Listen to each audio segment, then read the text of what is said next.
Hello my friends and welcome to today's daily tarot reading. Now, for those of you who have been watching my channel, you've seen that I tried a new format in the respect of doing like a daily pick a card, and as much as it was a nice thing to do and I did enjoy it, it's a lot of energy, and right now my energy needs to kind of go into other areas, which is really interesting because of the transitions that are going on today. So with that being said, I'm going to go back to doing the daily collectives because it's what the majority of my of my watchers, that's what they subscribe to me for, and I did the odd picker card. But what I will be doing is I will be doing more themed picker cards and more often. So with that being said, we are reading for March the 20th, 2023, which is a Monday, the day of the moon. But also today is Ostara. So the sun is entering Aries today, which means that we are in the astrological new year. The sun has turned full circle, finally, and we start a new cycle. So we enter a new season. We're saying goodbye to the old and what no longer serves us. And now good things are, ready to be welcomed in. So any kind of things that you want to do to welcome in the new year, the astrological new year, and also the birth of spring, because in this country, in the UK, we're definitely feeling like a warmer spell at the moment, which is really interesting because before it wasn't like that. Sometimes it'd be still really cold at this time.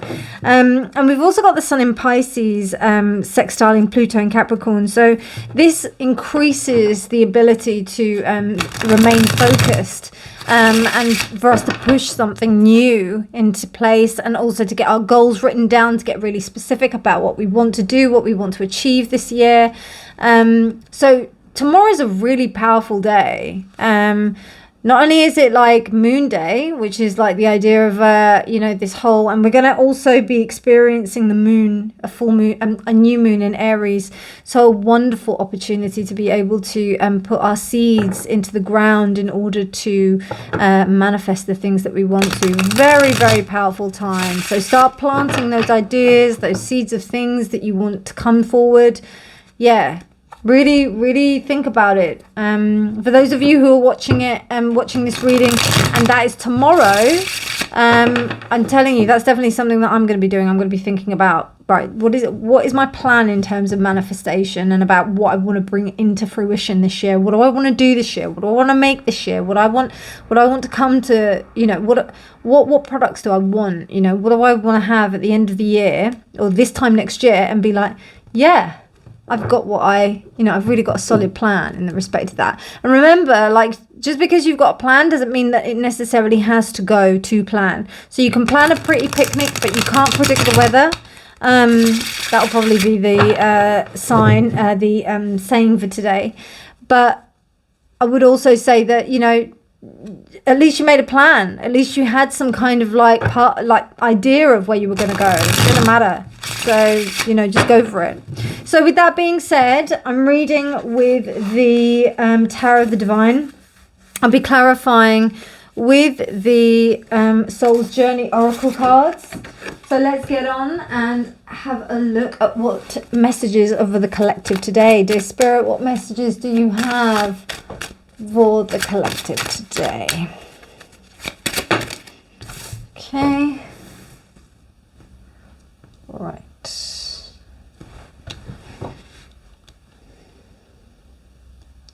So we've got the Five of Coins, the Queen of Cups reversed, the High Priestess, the Seven of Swords reversed.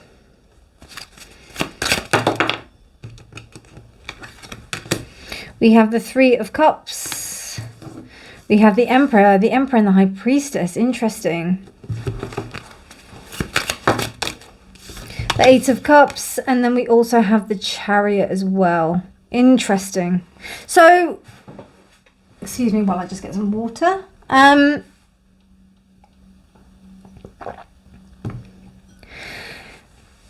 This is very synonymous with what I just said with the astrological thing, with the astrological forecast thing. Love it. we're choosing not to lie to ourselves anymore. There is a choice here to be like, no, there's been places where I haven't been looking at what I've been doing. I've been allowing my emotions to rule myself. I've been allowing myself to be fully guided by my emotions. And even though your emotions are a good thing to go by, it's not the way to go. You can't live your life by your emotions, because then that means that you're going to be completely reactive every time. So I think there's been some kind of growth that's gone on here. There's an understanding. It also, I mean, I don't know. This is a little bit, it's also, there's two things here. It's either there's a bit of misery loves company. So you might have found that, like, with certain people, you may have associated with them in that respect, that, you know, they may have been quite joyful at the fact that everybody's kind of failing, kind of thing. Because you've got that, you know, you've got a whole community within certain places where people are just like, oh yeah, well, you know, nobody succeeds in this, so let's all not succeed together. I know it sounds really weird, but that's what can happen. What's happening though here is, because there's like this kind of like recognition of honesty in maybe a previous attitude, you're actually deciding to move on into a space where there is abundance, where there is something of you feeling like you are an emperor. Like with the High Priestess here as well, and also this, I really love this, because this is Shezarade, who's saving herself by telling the tales, the 1,000 tales before she, you know, and she pretty much saves women by this, all the women of her country, and is able to unlock the gate of being completely like stuck out in the cold. This makes me so sad, this story. It's the little match girl. It's such a sad story. And what I'm thinking is that there's this idea of like coming out from the cold. And now there's a real understanding of, rather than sticking with people that kind of give you this vibration of lack, it's almost like moving into a space where you know that you can meet your tribe, your team, the people that you're meant to be with. And it's almost like by you standing up for your beliefs, your values, who you are, and understanding that you can create more, you can be more than your emotions. The Chariot is almost like here reversed. Seems to me like the block that's been going on here. And also realizing that there has been a sense of dishonesty towards the self. There has been something. Yeah, there has been something that's kind of like almost caused a sense of lying to oneself. Now, the moon reversed is usually I feel like the moon reversed is like the hyper version of the Seven of Swords. It's the lying to self and what levels we will go to do it. When this is reversed, and obviously it's the Seven of Swords, so it's a bit lesser, it's about the thoughts we have about ourselves and also what we will do and how we think about situations and about what we're going to do about it. In order for our own personal gain. This way we're actually like, right, you know what, I'm going to be honest with myself. I'm going to take the high road. So in that respect, it's almost like not charging forward, but coming forward, but not charging forward, but stepping forward with a sense of, and choosing to step forward, not rushing forward. With an attitude of intuition, of guidance. The High Priestess is like an exalted form of the Queen of Cups, in a way, because it is to do with that emotion, but it's the divine feminine that isn't lost to her emotions. So it's almost like there's an evolution of self that's gone on here.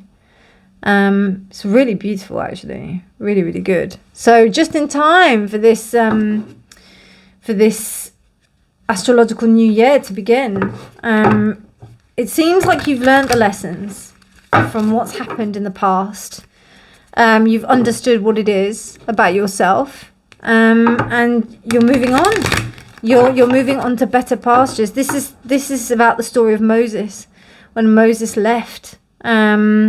So it's almost like this is quite a hard decision for you to face these things about yourself.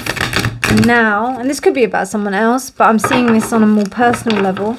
And then you're moving forward beyond, into something new, into something that's unknown, but it is something that's really life-changing and remarkable.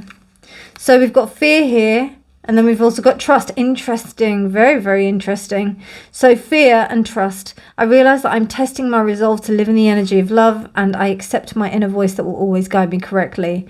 So what I'm getting from this is that there is a sense of fear that is around this, because you're stepping into something unknown, which is absolutely understandable. But I think there's something within you that's like, yeah, but you know what? I'm going for this regardless. I'm just going to do it. I'm just going to work. I'm just going to work as hard as I can and do what I need to do. I'm going to trust the process. So that's what I see.